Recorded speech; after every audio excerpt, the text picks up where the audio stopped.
March 14, 2012, my son Thomas lost his battle with the disease of addiction. I now belong to a club that no parent should ever belong to.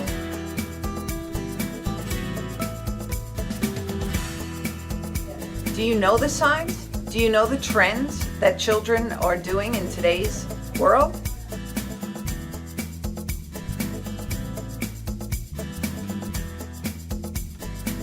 Do you know the signs and symptoms?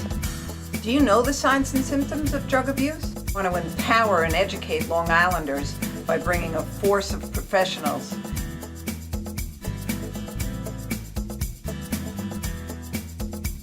and how to prevent the disease of addiction. Long Island in Crisis. Good evening and welcome to Long Island in Crisis. I apologize for the delay. We had some technical difficulties. This show is about the substance use disorder and the epidemic that is taking over this country, never mind our state. In light of everything that's also happened in the last month with the shooting in Orlando, the massacre there, the shooting in Dallas, and our politicians coming forward in different groups, Black Lives Matter. As far as I am concerned, all lives matter. All lives count. I lost my son to the insidious disease of addiction, and the lack of education regarding substance use disorder in this country is really criminal. It is not a choice. It is a disease, and we all need to remember that. We all need to treat each other with care and respect, and substance use disorder needs to get the proper funding, needs to have the proper education. God forbid you're stricken with the disease of diabetes, you get a nutritionalist, you get follow-up care, you get all services wrapped around you being a healthy individual. We need to replicate that with substance use disorder. In New York State, I am proud to say that we passed some historic legislation that is going to help assist families and people suffering with substance use disorder. But we need to do more in New York, certainly, and we need to do more as a country. My special guest tonight is Avi Israel, and Avi also lost his son 5 years ago, Michael David Israel. And Thomas and Michael push us to do things that are certainly out of our comfort zone, and we don't do it to make ourselves feel better. We do it so that no other family suffers the injustice, the everything that happened to our sons, the shame and stigma, the lack of care, the lack of support for families. So I'd like to welcome Avi. He's currently joining me on FaceTime because we had some issues. Hello, my friend. How are you? Hi, Linda. I'm a little fired up, my friend. I'm a little fired up. You get me that way. I don't know. Let's do it. Let's do it. Let's talk about this misunderstood disease called addiction. And it is a misunderstood disease. Certainly, speaking to people just in every day, and the lack of education and the sheer, they got what they deserved when a young person, a 20-year-old passes away. Yeah. What is that? Yeah. Nobody asked for that. Yeah. I think because I really think when I say misunderstood disease, I really mean that. I think that our country gets all riled up over a policeman shooting an innocent person, and it's justified. But yet we have hundreds of thousands of people that get addicted by a medical professional. Yes. And nobody is out in the street protesting. And at the same time, everybody condemn the person who is suffering from the disease and put labels on them and calls them names. And if, God forbid, they happen to die, then that's okay, because you know what? That person was a junkie. They did it to themselves. And this is where I think we have one one of our biggest obstacle Yes. is people do not understand addiction, and that goes all the way from um, the medical community to families to even people who are suffering from the disease themselves really don't understand how serious addiction. Because when you start dabbing with pills, or when you start dabbing with heroin, or when you start dabbing with Alcohol. It can be as simple alcohol, as, any of that alcohol is stuff, still cigarettes, the yes, deadliest disease, the deadliest form of substance in this country. yeah. I just read an article. There's 1 billion people in this planet who smoke cigarettes. 1 billion. That's like one third. What are we? There's 4 or 5 billion people on this earth. So we got 1/5, and nobody says anything to them. Right. It's Nobody accepted. nobody says anything. But yet, if you get sick, you get all the attention that that you should. You deserve. You're sick. But we But yet, had at the class same action time, suits. We had action suits that were settled in Ohio, in all different states. Huge yeah, settlements paid by the tobacco companies. And why was that? Because people said they didn't ask to become addicted to cigarettes, yet they went out and bought them, and it was legal. yeah. And And our justice system found it necessary to, have the tobacco companies pay. yeah, and I understand, but it's not. We don't see the same kind of treatment when it comes to, for instance, pain medication.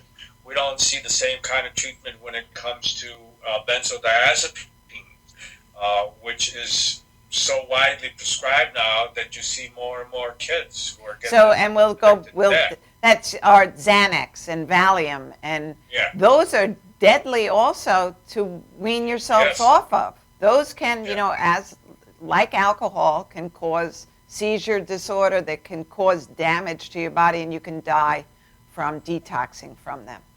Yes. Yes. And no, but I don't see anybody getting up in arms. I don't see anybody complaining. I don't see anybody getting upset. What I do see is a lot of phony legislation being passed, a lot of empty promises that are going nowhere. For instance, we were talking earlier. Congress has voted in this CARA Act, Yes, and but yet allocated no money to it. correct. But So the there's no Zika money. virus, to find a vaccine for the Zika virus, they have allocated $1 billion for, because we have to find a vaccine for that. Well, you know who's going to benefit out of that is the pharmaceutical industry, Of course. which is a lot of money, has a lot of money to pass around to lawmakers in every capital of every state, and including Washington D.C. What I would like to see really is the fact that people who are uh, who are afflicted by the disease of addiction, family members who are suffering, Yes. uh, you know, start raising some voices. Uh, I mean, we need to really, create some havoc. I mean, we need to start getting what we think should be a fair treatment, just like any other disease. And until that happens, until there's maybe some people who are raising their voices, I don't think anything's going to happen. We're going to get a lot of empty promises. Unfortunately, in Congress, Republicans are in control, and I don't really care who or what. But what I care about is the fact that legislation would pass is nothing but window dressing. Well, it's an election year also, so that, they need to have these things passed, because the American public doesn't do their homework either to see if it's followed through with, to see what actually has been done. And I encourage people to check whoever you're going to vote for, see who's funding their campaigns. See Yeah. if you agree with who's funding their campaigns, because who's funding their campaigns is how their votes are going to go. Well, I would even I would suggest that people don't even have to go that far. Just see what your legislation stands for, Yes. and check the record of voting. What did they vote for? Is there anything that benefits you and the community where you live? Is there anything that they're doing that, or is it just, um, you know, a no-show kind of person that really shows up in, in Washington, but really not involved with anything else? Well, And for people that are not in New York State, you and I both know that a lot of families showed up and turned out to their legislators. And that was the impetus to change, to make change in our state. yes, And they are putting dollars to it. And yeah, there are good people that are working with us yes, to, make the treatment for substance use disorder more palatable, that there is treatment for substance use disorder, not 3 days in rehab, not 3 days yeah, inpatient, that yeah. we are pushing and we are going to create change. And we I have to put more money into prevention. We have to start. We need a cultural shift with our 5-year-olds that are starting school. They need yes, coping skills. They need life skills. And I know that lately parents have been complaining about, and rightfully so, and I understand it, so I'm not foofing this off, but parenting is prevention. And you need to have those tough conversations with children, and you need to empower them to handle situations on their own. And I think that that's what some of the billboards really want to say to people. It is not any parent's fault if your child becomes addicted. well, I think there's a problem there. I think that billboard, as my opinion, I think it was presented in the wrong way. Absolutely. We're all we all do whatever we think is right as a parent. And we do But the best you job we can't can. teach what you don't you can't Correct. teach what you don't know, Linda. And Absolutely. if you don't know anything about addiction, you can't teach your kid that. And if you have that belief that it's not going to happen to your kid, you're definitely not going to say anything about addiction because you don't think it's going to happen in your family. Right. And that's where we need to move this to start swinging the pendulum in towards the direction of it could happen to anybody. It could happen to your family. Now, you talk to your kid about drinking and driving, Correct. and we all did, and we all do, you know. So you need to include in that conversation of drinking and driving the fact that taking pills or trying something. Or marijuana. Yeah, You know, I remember talking to my daughter Rachel when she went away to college and she and I knew that she was going to go drinking. That's what college is. The first year, that's all they want to do is go drinking. And my fear was, Rachel, don't take a drink from anybody, not unless you see what's being poured in there, because people put stuff in the drink. Then I want to say to kids today is, don't play around with with a pill. Don't play around with synthetic marijuana, or don't play around with regular marijuana because even though people talk that it's not as harmful, you don't know what's going to happen to you. correct. So the point that we're not bringing to our kids, and the point that we're not doing as parents, is really talk about the danger that's facing kids out there. And I think it's mostly because know, we don't know. I mean, you and I, when we face addiction, I don't think we knew as much as we know today. Oh, absolutely not. Absolutely Yeah, not. unfortunately, it took the death of our boys to make us realize how dumb we were. Absolutely. And try to do that. And I think the point that we bring on today is education educate yourself as much as you can, because you don't want to end up like Avi and Linda's families, because that's not fun at all. So that's a point that we want to do. The other thing that I really would like to bring up, and I talked to you, I had a real rough weekend with parents calling me for help. Yes. And I'm finding out that even though our state, I think, is very progressive and takes this whole addiction situation, epidemic, and moving in a positive direction, however, we're still not there when it comes to addiction as an emergency basis. Absolutely. When people need treatment, we're not treating that as an emergency. So when the weekend comes around, and the only place that's available, for instance, in Western New York, is one detox facility, which is Erie County Medical Center, that's available on the weekend. And when the intake person says, well, you're not high enough, go home, or you're not in distress enough, go home, and there's no place for them to go.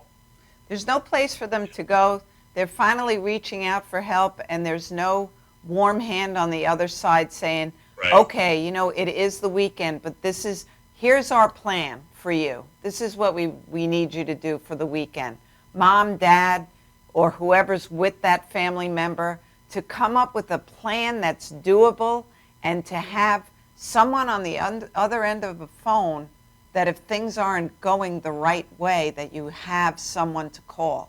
Because we are losing people on the weekends, because it is the nature of the disease that when that person starts to go through withdrawal and they're sick and their bodies are truly sick and in pain, that they're going to use again. And that may be the one time that they don't come back from that. And that is unacceptable. Addiction is not taking the weekend off. No. Obviously. It either does appendicitis, though. So it should still be treated as an emergency, that this could kill someone. Yeah. And unfortunately, it's not happening. This is still not there. And luckily, this weekend I had to deal with 3 different families, and hospitals were no help. What I found out is how terrible is it for a parent to see their kid asking for help and to be told to go home, you're not high enough, and then no that place happened for them to go to. Yeah, that happened to Thomas and I, and we were told he's not high enough for treatment. And I stood there and said, should we go outside and should he shoot 5 more bags? Is that what that's what you need to help him? Yeah. While he's truly in distress? Yeah. It's mind-boggling. It is. It's not, it's very frustrating, I think, to a parent, and I've heard it in voices this weekend, how terrible it is to listen to a mother crying and to ask for help, and you want to help. I mean, luckily I have, and I know you too, I had Rob Kent from Oasis cell phone number, and I was able to contact him, and he directed us towards a facility in Rochester, New York. Well, what if those people don't have a Linda Ventura or an Avi Israel that they can call and say, please help me? What if they don't have that? The point is that no one should have to call Rob Kent, General Counsel for Office of Alcohol and Substance Abuse, to get help. Yes. That should never be. Yeah. So, there needs to be a 24-hour hotline in every county in New York State and every county in the country that a family can call and say, we have an emergency, we are struggling. We need a lifeline. I need, throw me a life preserver. Just please answer the phone. Just give me a break. tell me what to do. And that's what most parents, if not all, that's basically what they're looking for. But somebody. And to that statement though is when you're in crisis mode, you need help immediately. Yes. You already know though in your household, whether you want to admit it though or not admit it, and that's the denial in this disease also. Parents know long before that crisis mode that we need to be doing something. We need to empower our parents to start that long before we're at that crisis mode. Well, that goes back again to Education. Our education for that disease. But as a parent, I remember with Michael when when I would ask Michael to do something, and he would tell me, "Dad, I got it all under control. Yes. Don't worry about it. I got it under control. I'm working on it." And it's the nature of us parents is to believe our kids. Without a doubt. And say. I'm not criticizing anybody because I can just give you, and certainly you can also, the benefit of the mistakes in judgment that we made. Yeah. And that's really what it comes down to. Yeah. Sometimes, you want to believe you always want to believe your children, but sometimes you got to just take it with this disease one step further. But addiction is an adolescent disease. That's proven science now. And if we can keep someone from taking their first drug or drink till at least, ideally the age of 25, but at least till 21, then, they probably will never suffer with the disease of addiction. So if we have all these vaccines that we give to our children, HPV now so they don't get sexually transmitted disease, why wouldn't you empower yourself also to keep them safe from the disease of addiction? We know better, we should do better. Because you don't think that it's going to happen to you. Exactly. It's not a rite of passage anymore. We have better ideas now. We have the science to prove this. Yeah. Well, that goes also to the fact that it's not. We have suspended all education in schools when it comes to addiction. Yes. We don't talk about that. I don't even know if in New York State they even talk about sex education. Nobody wants to talk about that. Well, they don't have time in their day. And I was working with a principal up in Saranac Lake, actually, who said, we're going to make time in our day for education on the disease of addiction. Because if the kids aren't alive to graduate, what's the point of all the education that we can give to them? Yep. So, it's kind of, which came first, the chicken or the egg? Well, I don't know. I don't know, but I really think, like I said, I think, I do believe, and I've met teachers, though, that can bring education regarding substance use disorder into social studies, into every subject that there could be. Why can't we read books regarding substance use disorder and maybe, somebody's journal, and there are plenty of books for all different ages written on this. Yes. We always talk about the kids suffering with the disease of addiction. They may be living it with their parents or with a sibling. Yeah. And we need to bring that just forward. Yeah. Yeah. We also, there's another thing that we also need to do is really, we're missing another point in this whole conversation that goes on around the country is we're missing the point that the parents themselves need some help. I have found so many parents who really at the end of the rope. Yes. And really don't know what to do or how. And it's so important to start enlisting. I wish that counties and states or cities or whatever municipalities, I think what we need is some help centers for parents Yes. that they can go to and speak to the same people that went through it, that been through it, and to show parents that you know they're not alone. They're not alone. Well, we started, you're familiar with FIST, Families in Support of Treatment, and that's what FIST does. And I know Yeah. you're working in Erie County now because you don't want to get a recording and press No. 1 and press 2. You need a live body on the other end of the phone to say, Yeah. I know exactly how you feel. I've Yeah. been there myself. Yeah. And the other part of that is your loved one that's suffering with substance use disorder may not choose to get treatment at that moment in time. But you as a Yeah. family, certainly Yeah. mom, dad, siblings, also need to get help establish their healthy boundaries, because as the family gets healthier, the person suffering gets kind of pushed into a corner and then says, all right, I'll go, because Yeah. they're not controlling the show anymore either. Yeah. Yeah. Well, as a family gets educated, as a family starts to unite instead of getting divided by, and you went through it with, your kids, and I went through it with my kids to where they feel like, well, Michael gets all the attention. We get neglected. Absolutely.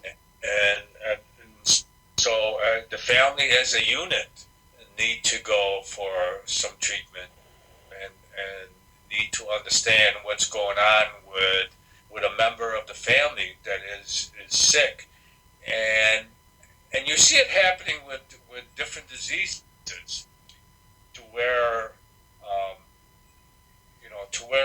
family goes and pays attention to the other siblings, and because they know they've been neglected, but they don't do it when it comes to addiction. No, Ronald reason, McDonald's house welcomes the whole family in while the loved one Yeah. is suffering with the disease and gives them no worries for that period of time. We need to do better along those lines. You're absolutely 100% right. Yeah. Yes. Because we talk about the cost of treatment for the person suffering with the disease. We have a lot of collateral damage there. Mom and dad, high blood pressure, heart disease, obesity, stress. Stress can bring on many different diseases. So the parents are going to be affected by that. They're going to miss work. Cost of treatment for those diseases are something that insurance companies aren't taking into consideration. No, they're not looking into that. Right. And you know how I feel about insurance companies. As far as I'm concerned, they subsidize addiction in so many different ways, and then when the time comes to pay, they're nowhere to be found. So, but one of the other things that I think we talked about it, off the air, is you can educate the parents to be part of the treatment. What I mean by that is find out about what medication assistance is available for your kid. Absolutely. Be the Suboxone provider. Correct. Drive them to go to the methadone clinic. Correct. Instead of waiting for them. Make arrangements for whatever it is. The Vivitrol shot, or if you get the pills, then be the dispenser of the pills. Be the dispenser of the Suboxone pills, or whatever, or the strip, or whatever it is. So it's not abused, and it's not being sold or any of that stuff. Correct. Take control. And parents, unfortunately, when someone in your family is struggling with the disease of addiction, you're going to need to lock up your alcohol. You're going to need to live the life that they need to live at that moment in time. And you may not think that that's fair, but our good friend Jeff Reynolds, one day, his young son is highly allergic to peanuts. and peanut butter. Dr. Jeff likes peanut butter, but he doesn't bring it into his house because it could kill his kid. Yeah. So decide, what is the sacrifice? Is it a sacrifice that you can't have a beer at the end of the day? Well, that's too bad, but your family member is alive and is out of danger for that moment in time that they're home. So, set your priorities. It's not a sacrifice. What we live every single minute, second of every day is a sacrifice. Yeah. Well, people don't look at it that way. Unfortunately, people don't think that, like I said, this could happen to them. I have a friend in Chicago, and I think you met him, Pete Jackson. Yes. You met Pete. Well, his daughter only took one pill. His daughter went to a party, 18 years old, and one of the family members took one oxycodone and never woke up. Oh my God. And so, again, that comes to the conversation. That comes to where the family needs to talk. That comes to the fact that and I'm sure you've met parents. I have parents that their kids have smoked synthetics, and they are in a psychotic. They had a psychotic break. They will be locked away in a facility for the rest of their lives because they're not coming back from that. Yeah. Schizophrenia is coming out in our young people because we don't know what these synthetics do to their brains. So, you're talking about playing with a loaded gun. If you won't let your 12-year-old play Russian roulette, then have the same demeanor towards the disease of addiction. Yeah. I personally really, I believe in education, Linda. Absolutely. I told you before. I'm a firm believer in education. I'm a firm believer in the unfortunate thing, though, is, Avi, and I'm sure you do presentations also. We don't get all the parents out. And, the schools or the communities can't mandate them to come. You know what? That's kind of BS. I agree. Because you can mandate them to do anything else if they want to be participating, for whatever reason it is. If you want to go to the prom, then you have to do it. If you want to play football, then you have to come in and listen. And it needs to be done more than one time a year.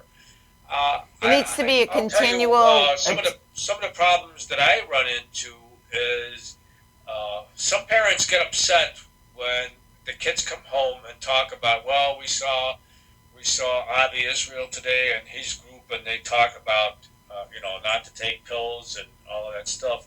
And then I've gotten phone calls from parents that say, how dare you talk to my kid about not taking pills when I take the pills? Well, it may be okay for you to take the pill, but it's not okay for your kid to take the pill. And if you don't want to talk about it, and you who's going to talk to them about it, though? Who's going to talk to them about it? Yeah.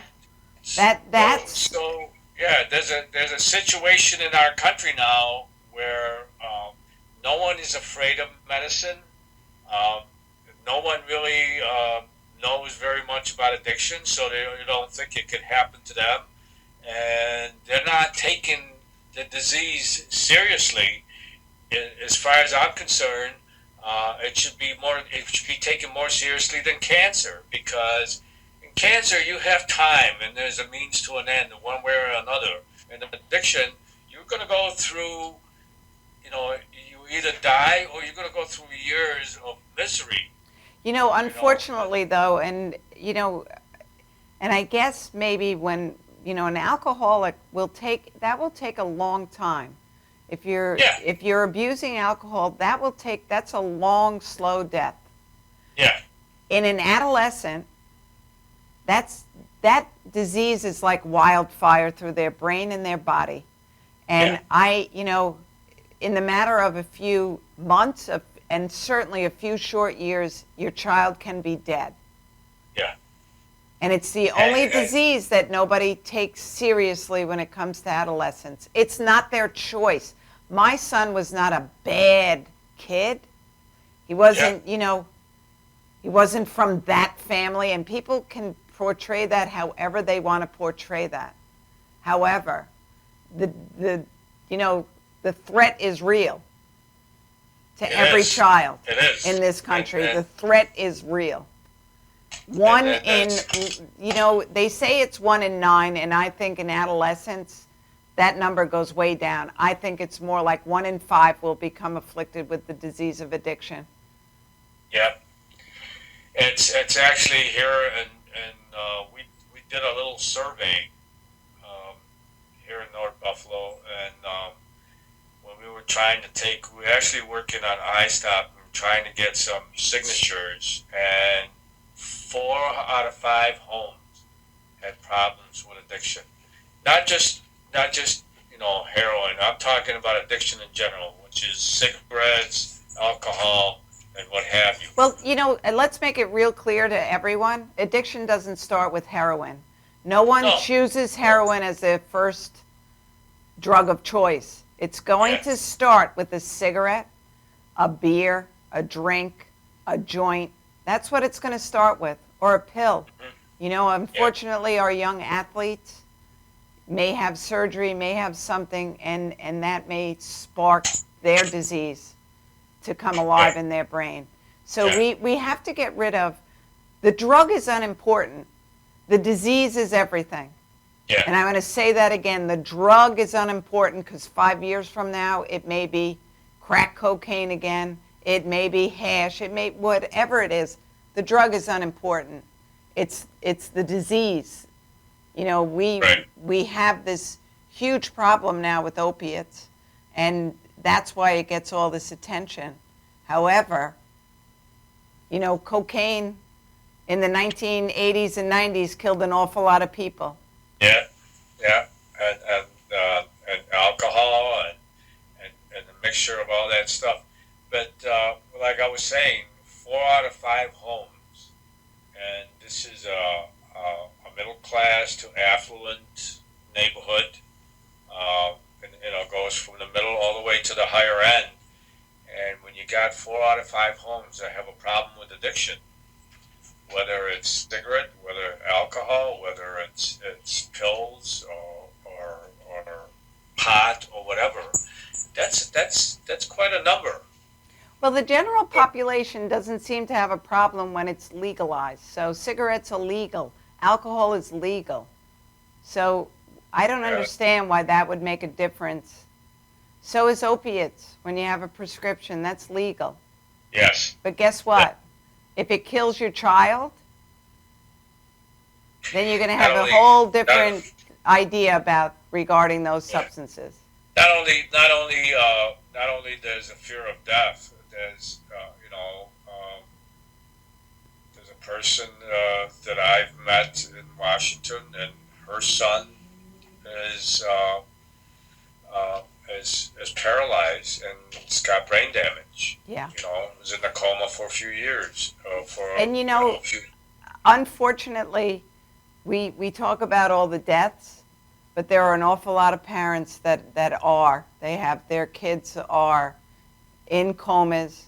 They're going to be in nursing homes. They're 18 years old. They're going to live another 60 years trapped in their bodies. Yeah. And that, my heart goes out to them because there is no closure there. There is no, you get to have your heart ripped out every single day when you go to visit them. Yeah. And we're not talking about all of those children. We're not talking about all the people that are brought back with Narcan. So Narcan is a great life-saving drug that can reverse an opioid or heroin overdose. However, if they don't get treatment, it doesn't mean anything. No, it doesn't. A lot of people have put their faith too much into Narcan, which is okay. It's fine. Narcan is doing what it's supposed to be doing, and that's save you from certain death. However, I'm going to without say, the let's next say step, it will prevent certain death. yeah, Hopefully, it's not doesn't necessarily going to work every yeah, time. Number one, people need to understand that, and it is not a life-saving drug. It's just a catch-all to get somebody to treatment. yeah. Well, it's a band-aid Yes, on on a it's a gunshot band-aid on wound. a very serious surgery. Yeah. That's basically what it is. So you really need to take the next step, and you And know, a hospital releasing the patient with discharge instructions, don't use heroin again, is not a plan for survival. I find that very amusing. Isn't it? It's like you have control over yourself when they give you those instructions. But so we talk about educating the general public. These are our healthcare professionals who will honestly, an RN who has a degree, will Yeah, write, do not use, or a doctor, do not use heroin again. yeah. Well, that goes again to not understanding addiction. Correct. You know, uh, do not use heroin again. Okay, it's like I really have control over my body and my mind. Um, I just tried to, I just came back from death. And that's your advice to yeah, me because yeah, what people need to understand is when Narcan is administered, the patient goes into immediate withdrawal and yeah. they are dying for their next fix. So they need to be detoxed humanely. And if you're going to let them go, they're going back out on the street to use. That was one of the problems that was over the weekend when I was telling you about this three sets of parents, kids who 20 years old who overdosed on Saturday night,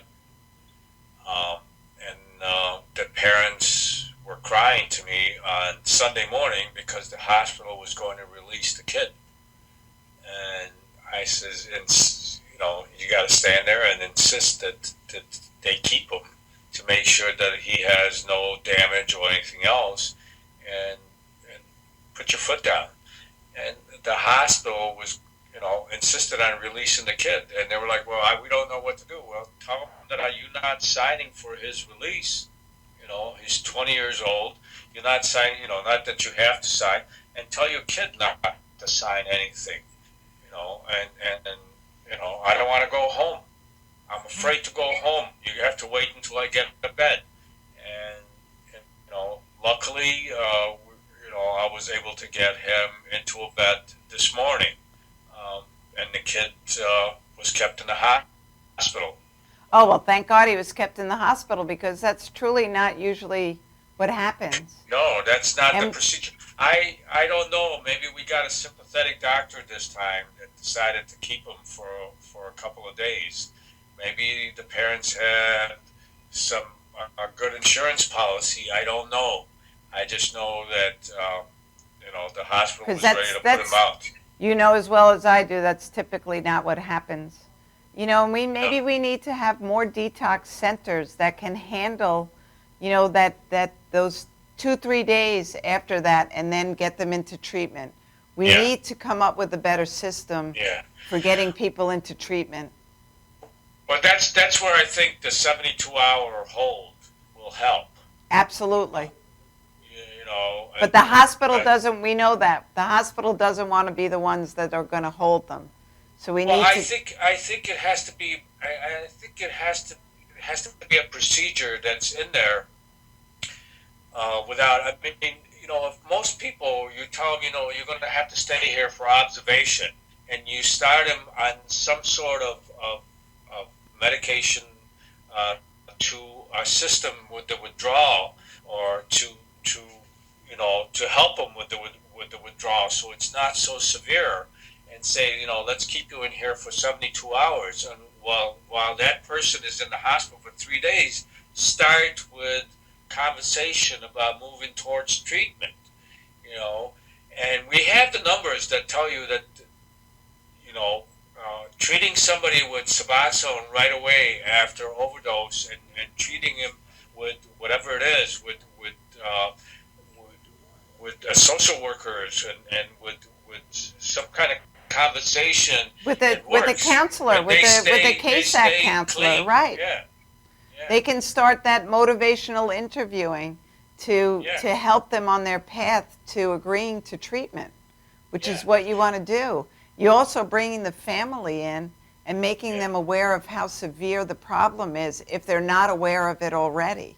So everybody I can start to get on the road to recovery because it I is a know I family know disease. that there's statistics from alcohol to where if you go into detox as far as alcohol use, or you go into the hospital as far as and you're being held there, and conversation gets started or whatever. I know with alcohol the numbers for people staying in recovery are somewhere around 60+%, which is our great numbers. Yes. If you did the same thing with people who overdose on heroin or whatever it is, opiates, whatever it is, and you just keep them in the hospital for the 3 days and start treatment and start the conversation going, the rate of success will get much higher than releasing a person. I know here in Buffalo, Erie County Medical Center, in some cases I know kids were released after 2 hours in the hospital. Yeah, They get Narcan, I they know go into the hospital. in Suffolk County, 20 minutes.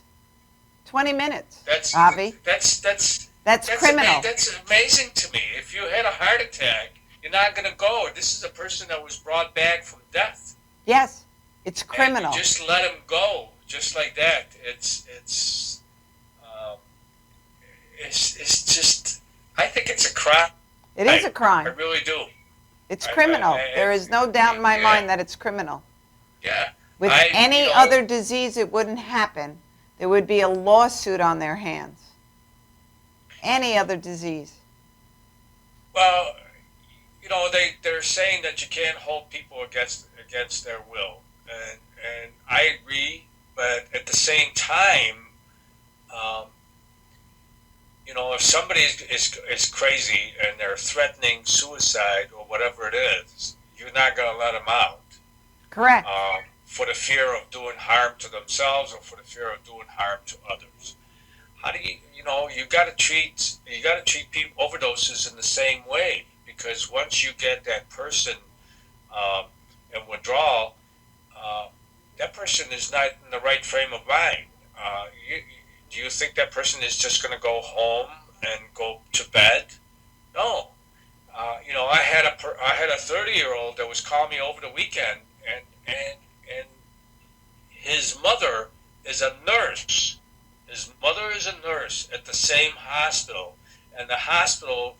And I said, "Well, is he going through withdrawal?" She goes, "Yes, he's vomiting, he's defecating in his pants, he's going through all that stuff."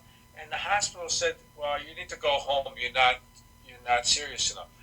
I don't understand what you need to do. I don't either. You need to start bleeding, right, before they take you in. So I mean, you see a 30-year-old that that cannot control his bodily functions. He's got diarrhea. He can't make it to the bathroom, and you're telling him to go home because you're not serious enough. Because we got some 25-year-old person who was in charge of the intake over the weekend, and she decided that he's not serious enough. That's another thing that really pisses me off. In saving money, hospitals, put personnel into positions which are a matter of life and death, and those people have no clue Correct. what death looks like. Correct. Have no clue what death looks like. And basically they have a piece of paper and they go, well, you know what, you got to fit in between number 7 and number 10. And if you don't fit in between those numbers and these criteria, you're not coming into this hospital. Correct. Well, screw you, because you know what? If this person, if you don't know anything about it, what do you know about addiction that you're sitting in the hospital? What do you know about, are you a social worker? What do you know? I mean, what does the person have to do, before you say, come on in? I mean, Correct.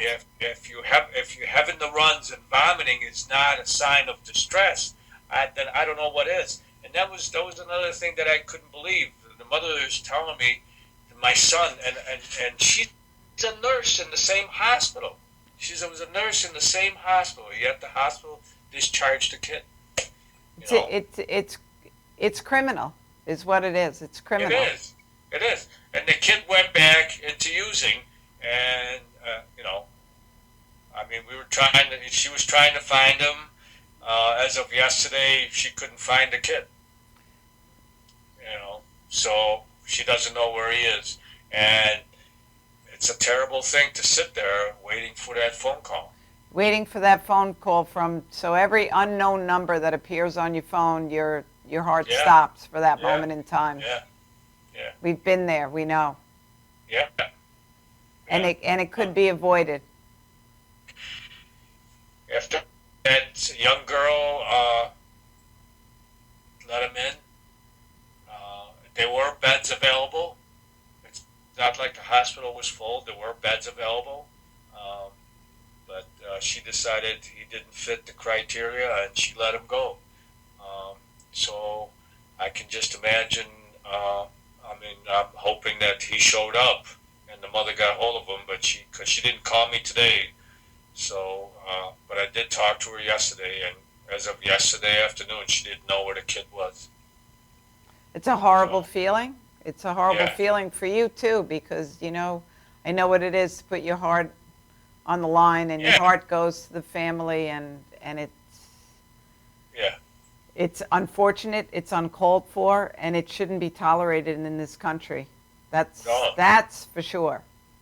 no, no, and and then here we are with Congress voting legislation with no teeth, No teeth, no money. no money. It looks good. It looks good. It looks like they really care, and they can afford treatment for their kids. Yes, They have the best health care. Uh, correct. They have health yeah, care that yeah, is yeah, that no one else yeah. has And we access pay, to, and we pay for it. and we We pay pay for for it. it. And they Correct. get it for the rest of their life. But yet, the person on the street cannot get anything. Well, You know. it would be interesting if they had to get Obamacare. That was their policy. If they would still have voted for it. That's a whole nother conversation, that's though. that's a whole other subject. That's a whole other subject. Yeah, that's But a in whole other this day and subject. age, with services available to everyone, there is no excuse that a 30-year-old who's having a problem that they couldn't find a place for him to go. No, yeah, and that's something. No place to go. Uh, the only place that was operating on the weekend, like I said, is the Erie County Medical Center, and somehow he didn't fit the criteria. I know that young people here on Long Island, they can go and sit for 10, 12, 15 hours and be told, you know what, we still don't have room for you, come back tomorrow. And that is not the answer for any of these people that are actively seeking help for their disease. Yeah. That is not the answer that should ever be given to someone. Why would the person come back tomorrow if you sat in the hospital for 15 hours and didn't get help?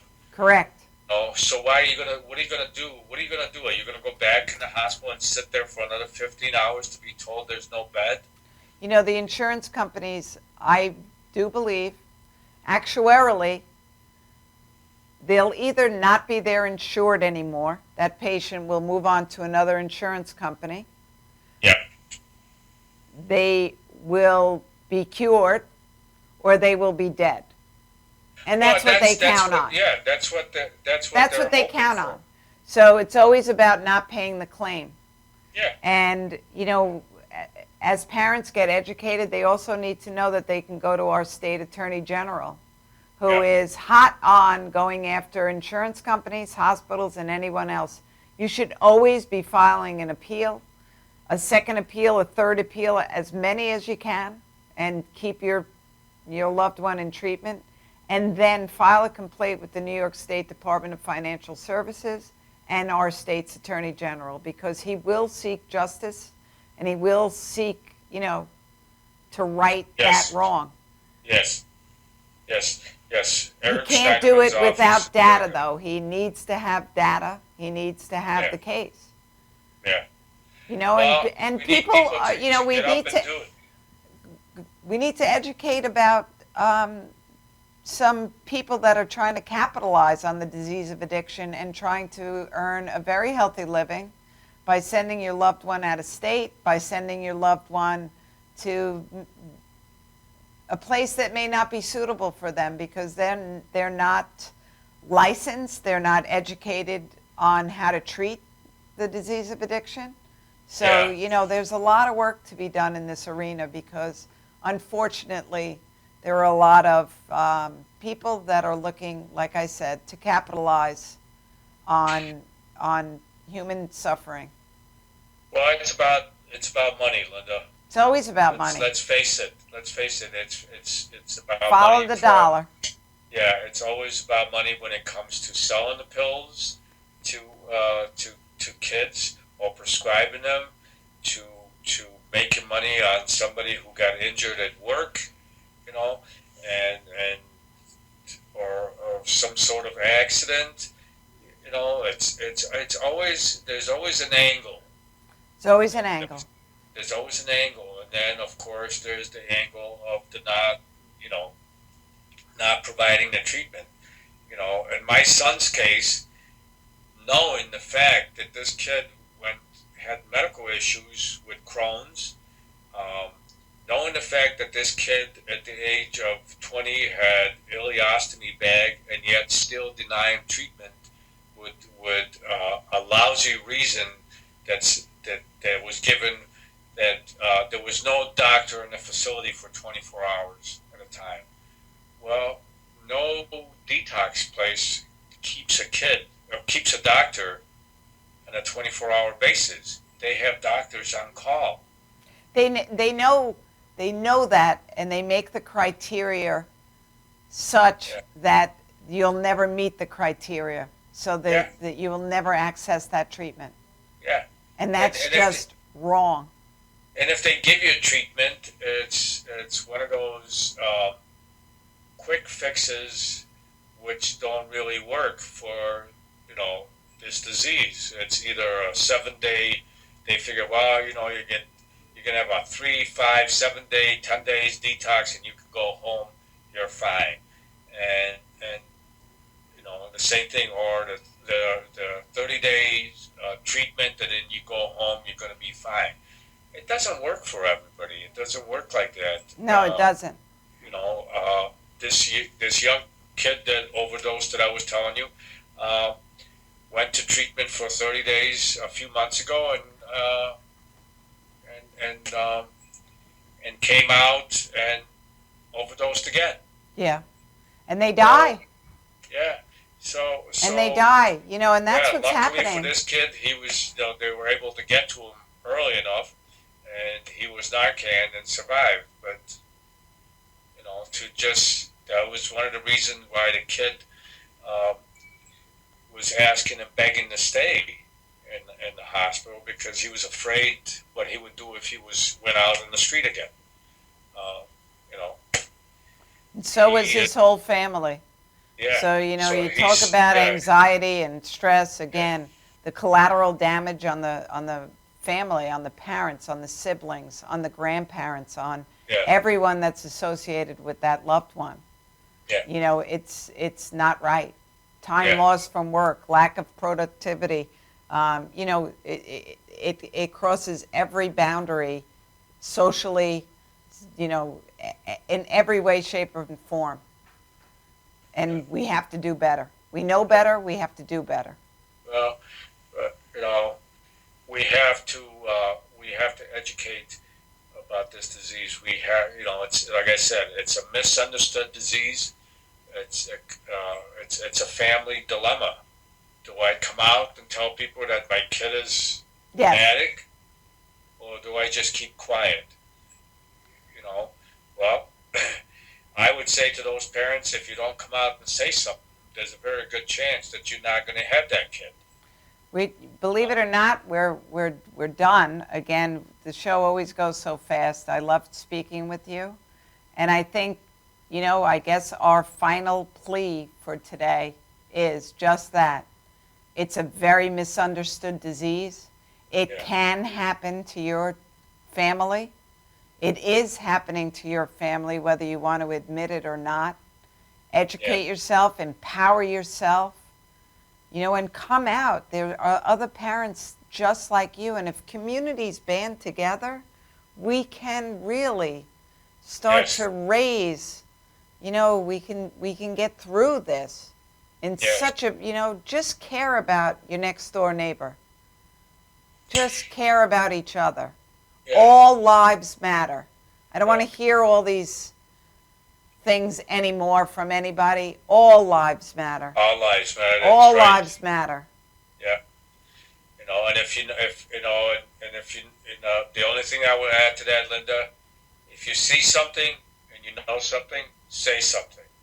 And Because you know you what? save a You may not be the popular neighbor or the popular friend or anything else, but if you can't look yourself in the mirror if something were to happen, then you better say something. Right. That's Because right. parents may not want to hear it at that moment in time, but you planted the most important seed in Yeah. their life. Yeah. Because that's going to be bothering them.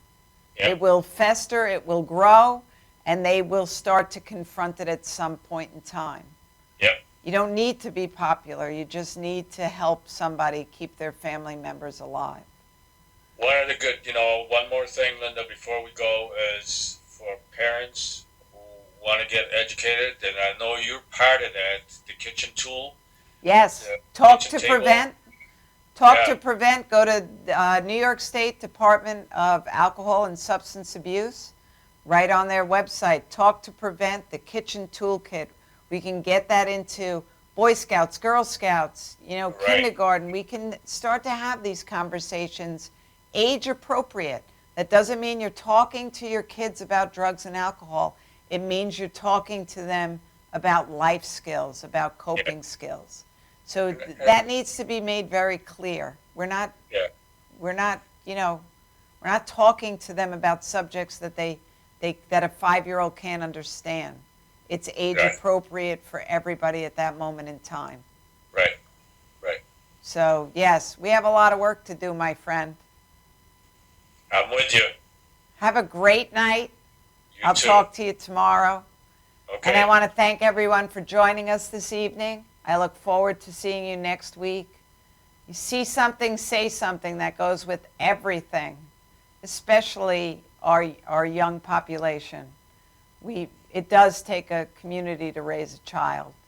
Thank you and have a great night. See you next week.